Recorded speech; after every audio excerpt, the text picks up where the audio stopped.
মোবারকের শুভেচ্ছা জানাচ্ছি এবং আপনাদের সকলের প্রতি আমি কৃতজ্ঞতা জ্ঞাপন করছি। এখনো আমাদের আনুষ্ঠানিক প্রচার প্রচারণা কিন্তু শুরু হয়নি। তো যেহেতু বিশ্ববিদ্যালয়ে ভিপিজিএস এজিএস যে ডাকসু নির্বাচনকে কেন্দ্র করে প্রত্যেকটা প্যানেলেরই ভিপিজিএস এজিএসরা ক্যাম্পাসে পদচারণা করছেন, আপনারাও আমাদের প্রত্যেকটা মুহূর্তের অবস্থান সম্পর্কে জানার জন্য আগ্রহ প্রকাশ করছেন, যারই ফলশ্রুতিতে আমরা জানিয়েছি যে আমরা আজকে শহীদুল্লাহ হলে নামাজ পড়ব। শহীদুল্লাহ হলটাকে বেছে নেওয়ার পেছনে অন্যতম কারণ হচ্ছে আপনারা জানেন 15 জুলাই 2024 সন্ধ্যা এবং 16 জুলাই ঢাকা বিশ্ববিদ্যালয়ের শহীদুল্লাহ হল থেকে কিন্তু ছাত্রলীগকে প্রতিরোধ শুরু হয়েছিল সন্ত্রাসী সংগঠনকে, যার ফলশ্রুতিতে আমরা মনে করেছি শহীদুল্লাহ হলে আজকে জুমার নামাজটা আমরা পড়বো। আমার সাথে আমার সেন্ট্রাল যে প্যানেল আছে, ডাকসুর যে প্যানেল, সে প্যানেলের সম্পাদক বৃন্দ এখানে আছেন। শহীদুল্লাহ হলের ভিপিজিএস এজিএস সহ সম্পাদক মণ্ডলী যারা আছেন তারাও এখানে উপস্থিত আছেন। শহীদুল্লাহ হলের প্রতি একটু আলাদাও না, একটু শ্রদ্ধা আছে, এটা স্বাভাবিক ব্যাপার। কারণ তারা 15-16 তারিখ যেভাবে প্রতিরোধ করেছে, যেটা অন্যান্য হলগুলোতে সাহসে রূপান্তরিত হয়েছিল নিঃসন্দেহে। প্রিয় বন্ধুগণ, আপনাদেরকে এই শিডিউলটা জানানোর পেছনে আরও একটা কারণ হচ্ছে, গতকালকে আমি আপনাদের সামনেই মধুর ক্যান্টিনের সামনে আমি বক্তৃতায় বলেছিলাম জাতীয়তাবাদী ছাত্র দলের যে প্যানেল, সেই প্যানেলটা অন্যান্য সকল সংগঠনের প্যানেল থেকে সম্পূর্ণ আলাদা। কিভাবে? কারণ আমরা দলের অভ্যন্তরীণ সেন্ট্রাল এবং বিশ্ববিদ্যালয়ের নেতৃবৃন্দের ভোটাভুটির মধ্য দিয়ে আমরা সংগঠনে নির্বাচিত হয়ে তারপর এখানে নির্বাচন করতে এসেছি, ডাকসুতে নির্বাচন করতে এসেছি।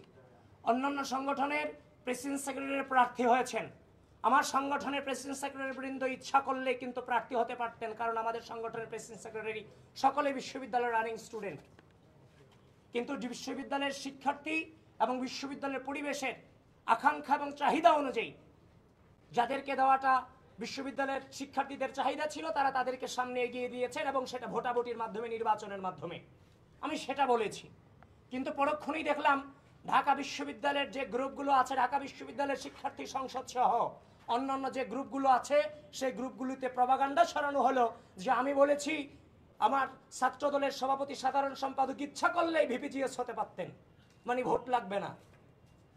এই যে এই ধরনের যে উদ্দেশ্য প্রণোদিত প্রপাগান্ডা, এটা কিন্তু বিশ্ববিদ্যালয় পরিবেশের জন্য নিঃসন্দেহে নির্বাচনের জন্য হুমকি স্বরূপ। আমরা বাংলাদেশ জাতীয়তাবাদী ছাত্র দল সাংগঠনিকভাবে আমরা উদ্বিগ্নতা প্রকাশ করছি, আশঙ্কা প্রকাশ করছি যে বিশ্ববিদ্যালয়ের যে মিসইনফরমেশন, ডিসইনফরমেশন দিয়ে বিশ্ববিদ্যালয়ের গ্রুপগুলো যা করছে, ইচ্ছা করলেও তো সেই নোংরামি আমি করতে পারবো না। এবং এই যে নোংরামি যা হচ্ছে, এর এগেনস্টে যখন আমরা রিয়েল পোস্টগুলো দিচ্ছি, সেগুলোকে সাথে সাথে ডিলিট করে দেওয়া হচ্ছে, সেগুলো অ্যাকসেপ্ট করা হচ্ছে না। সুতরাং বিশ্ববিদ্যালয় প্রশাসনকে অত্যন্ত কট্টরভাবে এই ব্যাপারে সিদ্ধান্ত অতি দ্রুত জানাতে হবে। বিশ্ববিদ্যালয়ে নির্বাচনী পরিবেশ সৃষ্টি করে কেউ প্রপাগান্ডা করবে আর তার কোনো আইনি ব্যবস্থা নেবে না, সেখানে বিশ্ববিদ্যালয়ে নির্বাচনী পরিবেশ সৃষ্টি হওয়ার কোনো সুযোগ আমরা দেখতেছি না।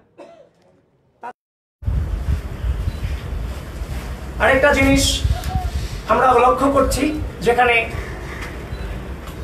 কার্জন হল কেন্দ্রিক অনেক সমস্যা আছে, কার্জন হল, মোতাহার হোসেন ভবন, তারপর হচ্ছে মোকাররম ভবন, তারপর হচ্ছে যে আমাদের যে কার্জন হল কেন্দ্রিক সংক্রান্ত থেকে শুরু করে অনেক ধরনের সমস্যা আছে, যেগুলো সমাধান হচ্ছে না, ঝুলে আছে। আমি শিক্ষার্থী ভাই বোনদেরকে বলতে চাই, নিজের অধিকার আদায় করতে গিয়ে যেমনভাবে পূর্বে আপনারা পিছিয়ে যান নাই, সায়েন্স ফ্যাকাল্টি বিশ্ববিদ্যালয়ের গুরুত্বপূর্ণ ফ্যাকাল্টি, যারা বাংলাদেশের সম্পদে প্রত্যেকটা ফ্যাকাল্টি গুরুত্বপূর্ণ, কিন্তু তাদের সকাল 8টায় ক্লাস শুরু হয়, বিকেল 5টায় ক্লাস শেষ হয়। সেখানে ল্যাবও আছে, এখানে লেজার পিরিয়ড একদম কম। সেই জায়গা থেকে এখানে কিন্তু বিজনেস সায়েন্স যে ফ্যাকাল্টি, সেই ফ্যাকাল্টিগুলিতে ক্যান্টিন থেকে শুরু করে অনেক ধরনের ঝামেলা আছে।